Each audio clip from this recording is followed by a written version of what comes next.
Hi, Miss Jayden's class, and welcome back. We're going to be reading more of The Witches by Roald Dahl today. And let me check. Yes, so today we're only going to read one chapter, and it's kind of a longer chapter. It's longer than even when I read two chapters together usually. It's just a little bit longer.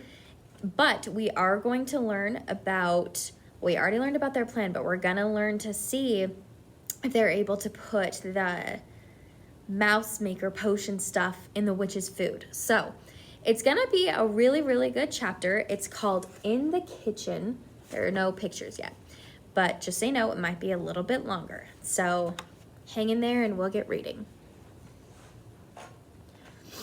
The time has come, my grandmother said. The great moment has arrived. Are you ready, my darling? It was exactly 7:30. Bruno was in the bowl finishing that fourth banana. Hang on, he said. Just a few more bites. No, my grandmother said. We've got to go. She picked him up and held him tight in her hand. She was very tense and nervous.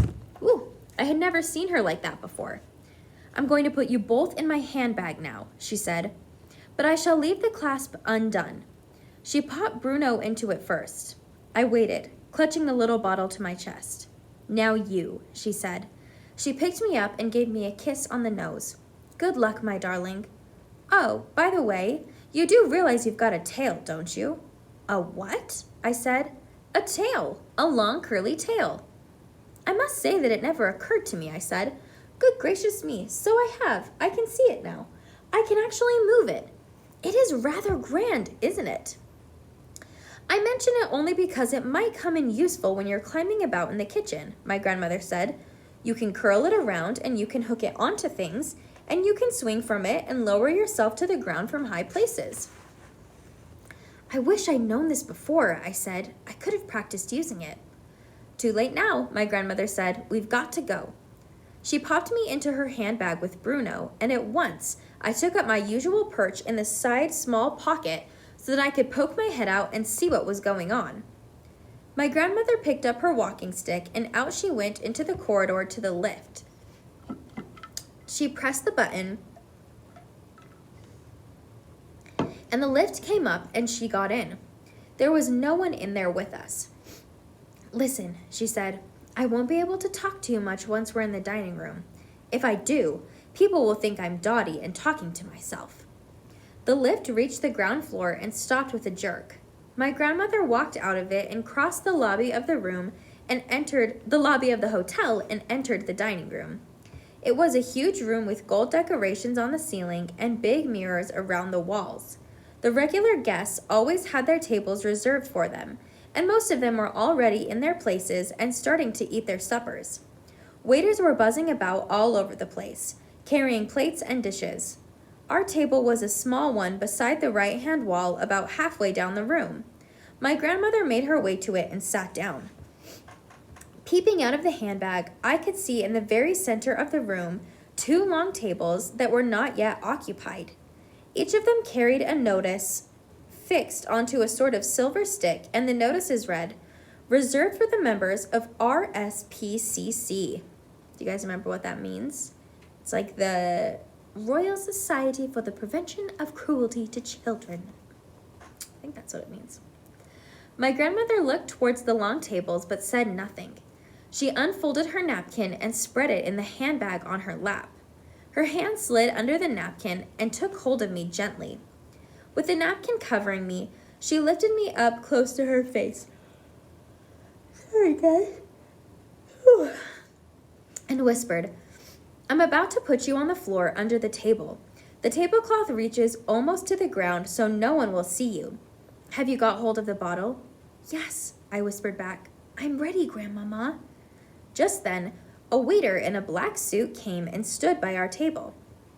I could see his legs from under the napkin, and as soon as I heard his voice, I knew who he was. His name was William. Good evening, madam, he said to my grandmother. Where is the little gentleman tonight? He's not feeling well, my grandmother said. He's staying in his room. I'm sorry to hear that, William said. Today there is a green pea soup to start with, and for the main course you have a choice of either grilled fillet of sole or roast lamb. Pea soup and lamb for me, please, my grandmother said. But don't hurry it, William. I'm in no rush tonight. In fact, you can bring me a glass of dry sherry first. Of course, madam, William said, and he went away. My grandmother pretended she had dropped something, and as she bent down, she slid me out from under the napkin onto the floor under the table. Go, darling, go, she whispered. Then she straightened up again. Can you guys see this picture? So look, there's Grandma talking to William, getting her order, and then our little mousey over here. Okay. I want you to be able to see it. Okay, I think that's better. I was on my own now. I stood clasping the little bottle. I knew exactly where the door into the kitchen was. I had to go about halfway round the enormous dining room to reach it. Here goes, I thought, and like a flash, I skittled out from under the table and made for the wall. I had no intention of going across the dining room floor. It was far too risky. My plan was to cling close to the skirting of the wall all the way round until I reached the kitchen door. I ran. Oh, how I ran. I don't think anyone saw me. They were all too busy eating. But to reach the door leading to the kitchen, I had to cross the main entrance to the dining room. I was just about to do this when in poured a great flood of females. Who do you guys think they were? I pressed myself against the wall, clutching the bottle. At first, I saw only the shoes and ankles of these women, who were surging in through the door. But when I glanced up a bit higher, I knew at once who they were. They were the witches coming in to dinner. I waited until they had all passed me by, and then I dashed on towards the front door. A waiter opened it to go in. I nipped in after him and hid behind a big garbage bin on the floor. I stayed there for several minutes, just listening to all the talk and the racket. By golly, what a place this kitchen was. The noise and the steam, and the clatter of pots and pans, and the cooks all shouting, and the waiters all rushing in and out from the dining room, yelling the food orders to the cooks. 4 soups and 2 lambs and 2 fish for table 28. 3 apple pies and 2 strawberry ice creams for number 17. Stuff like that going on all the time. Oh, and then here's a little picture, you guys. So this is what's going on in the kitchen. You can see everybody's just kind of yelling and all over the place. Can you see that? Not far above my head, there was a handle sticking out from the side of the garbage bin. Still clutching the bottle, I gave a leap, turned a somersault in the air, and caught hold of the handle with the end of my tail. Suddenly, there I was, swinging to and fro upside down. It was terrific. I loved it. This, I told myself, is how a trapeze artist in a circus must feel as he goes swishing through the air high up in the circus tent. So what did he just use? His little tail.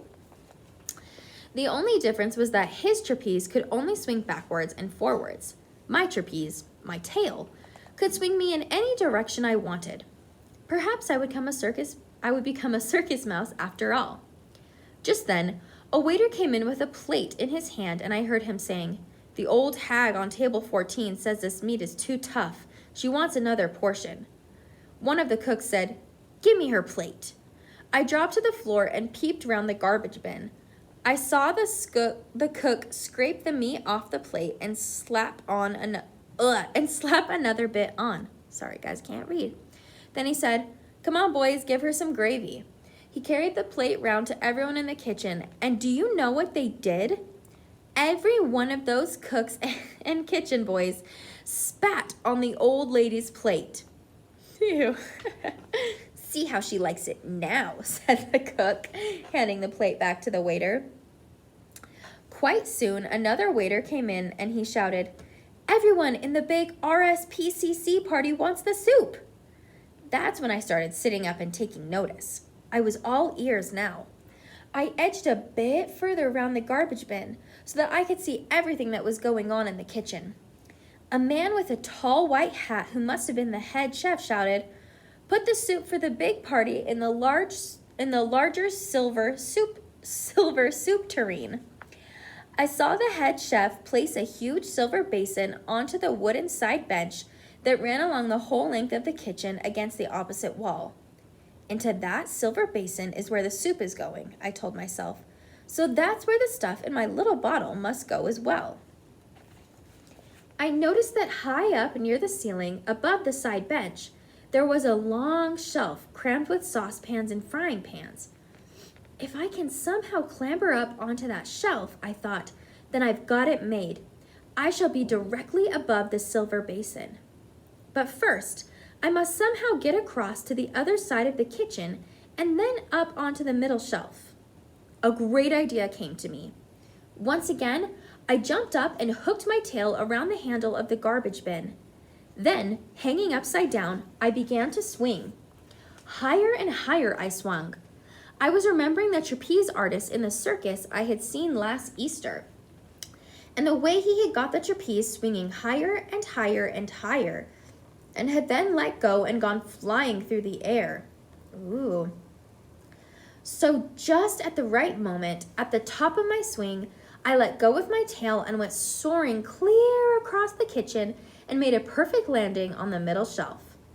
By golly, I thought, what marvelous things a mouse can do. And I'm only a beginner. Oh, and yes, here are some little pictures of our little mouse guy trying to swing with his tail. Didn't see those before. No one had seen me. Let's go this way. They were all far too busy with their pots and pans. From the middle shelf, I somehow managed to shinny up a little water pipe in the corner, and in no time at all, I was on the very top shelf just under the ceiling, among all the saucepans and the frying pans. I knew that no one could possibly see me up there. It was a superposition, and I began working my way along the shelf until I was directly above the big, empty silver basin where they were going to pour the soup into. I put down my bottle. I unscrewed the top and crept to the edge of the shelf and quickly poured what was in it straight into the silver basin below. The next moment, one of the cooks came along with a gigantic saucepan of steaming green soup and poured the whole lot into the silver basin. He put the lid on the basin and shouted, "Soup for the big party all ready to go out." Then a waiter arrived and carried the silver basin away. I had done it. Even if I never got back alive to my grandmother, the witches were still going to get the mouse maker. I left the empty bottle behind a large saucepan and began working my way back along the top shelf. It was much easier to move about without the bottle. I began using my tail more and more. I swung from the handle of one saucepan to the handle of another, all the way along that top shelf. And then here's a little picture. So this is him jumping onto the shelf so he can put the bottle into the soup. So there goes all the mouse maker right into the soup. Ew. While far below me, cooks and waiters were all bustling about, and kettles were steaming, and pans were spluttering, and pots were boiling, and I thought to myself, oh boy, this is the life. What fun it is to be a mouse doing an exciting job like this. Oh, sorry guys, I don't know why I need to move a lot. It's not that comfortable to just sit here, did you know that? I kept right on swinging. I swung most marvelously from handle to handle, and I was enjoying myself so much that I completely forgot I was in full view of anyone in the kitchen who might happen to glance upwards. What came next happened so quickly I had no time to save myself. I heard a man's voice yelling, "A mouse! Look at that dirty little mouse!" And I caught a glimpse below me of a white-coated figure in a tall white hat, and then there was a flash of steel as the carving knife whizzed through the air, and there was a shoot of pain in the end of my tail, and suddenly I was falling and falling head first towards the floor. Even as I fell, I knew what had just happened. I knew that the tip of my tail had been cut off, and that I was about to crash onto the floor and everyone in the kitchen would be after me. "A mouse!" they were shouting. "A mouse! A mouse! Catch it quick!" I hit the floor and jumped up and ran for my life. All around me there were big black boots going stamp, stamp, stamp, and I dodged around them and ran and ran and ran, twisting and turning and dodging and swerving across the kitchen floor. "Get it!" they were shouting. "Kill it! Stamp on it!" The whole floor seemed to be full of black boots stamping away at me, and I dodged and I swerved and twisted and turned, and then in sheer desperation, hardly knowing what I was doing, wanting only a place to hide, I ran up the trouser leg of one of the cooks and clung to his sock. "Hey!" the cook shouted. "Jeepers creepers, he's got up my trouser. Hold on, boys, I'll get him this time." The man's hands began slapping at the trouser leg, and now I really was going to get smashed if I didn't move quickly. There was only one way to go, and that was up. I dug my little claws into the hairy skin of the man's leg and scuttled upwards, higher and higher, past the calf and past the knee and onto the thigh. And here's a little picture of him at first when he's just being cute and silly and swinging on the pot. And then there's him where he got his owie. "Holy smoke," the man was yelling. It's going all the way up. It's going right up my leg."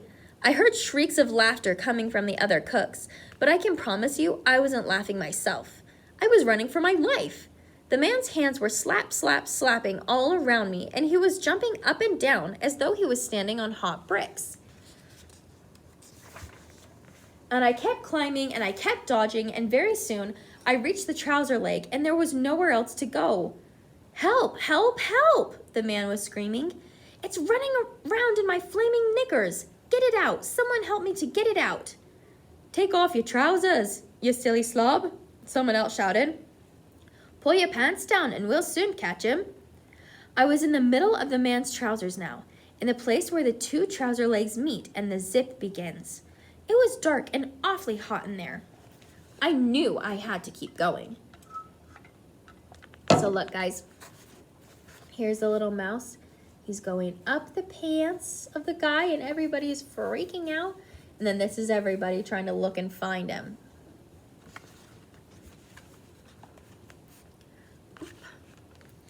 I dashed onward and found the top of the other trouser leg.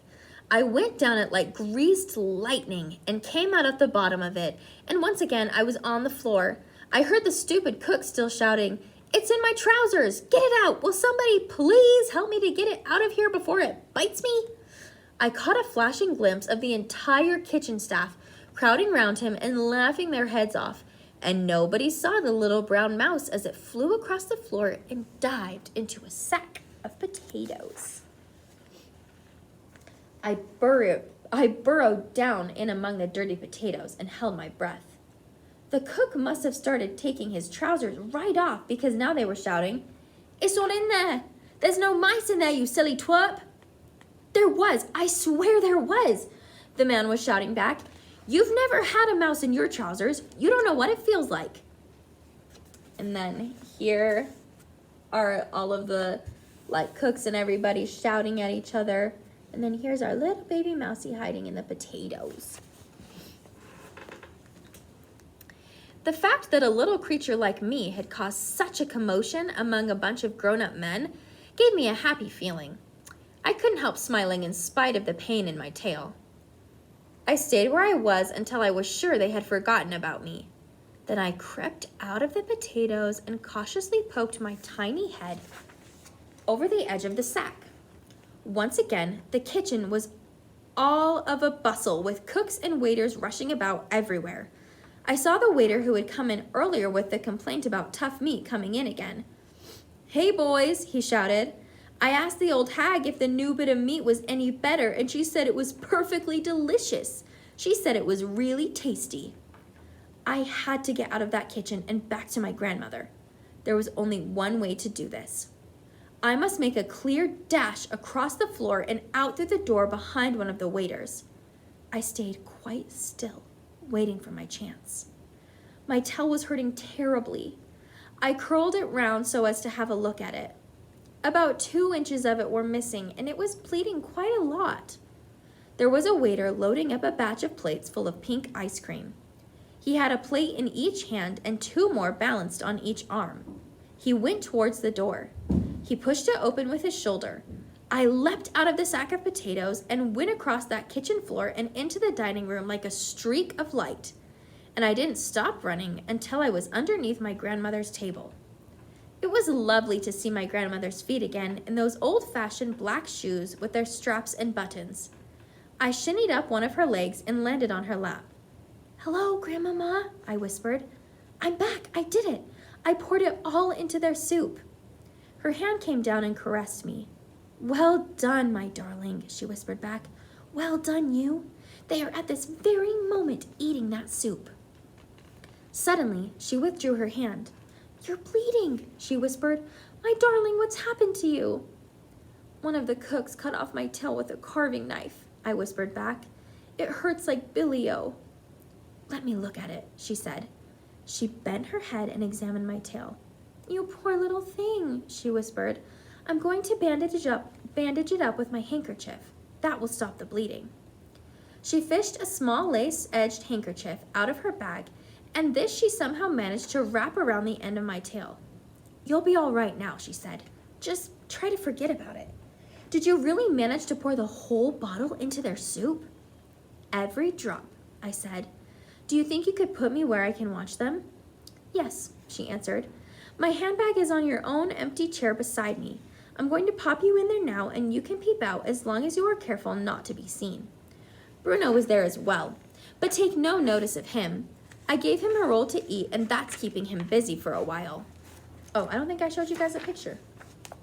Just showing the grandma putting the handkerchief on his tail. Her hand closed around me, and I was lifted off her lap and transferred to the handbag. "Hello, Bruno," I said.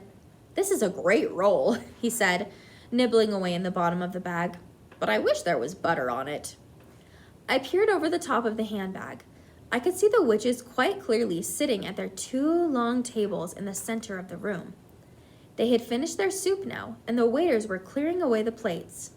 My grandmother had lit up one of her disgusting black cigars and was puffing smoke over everything.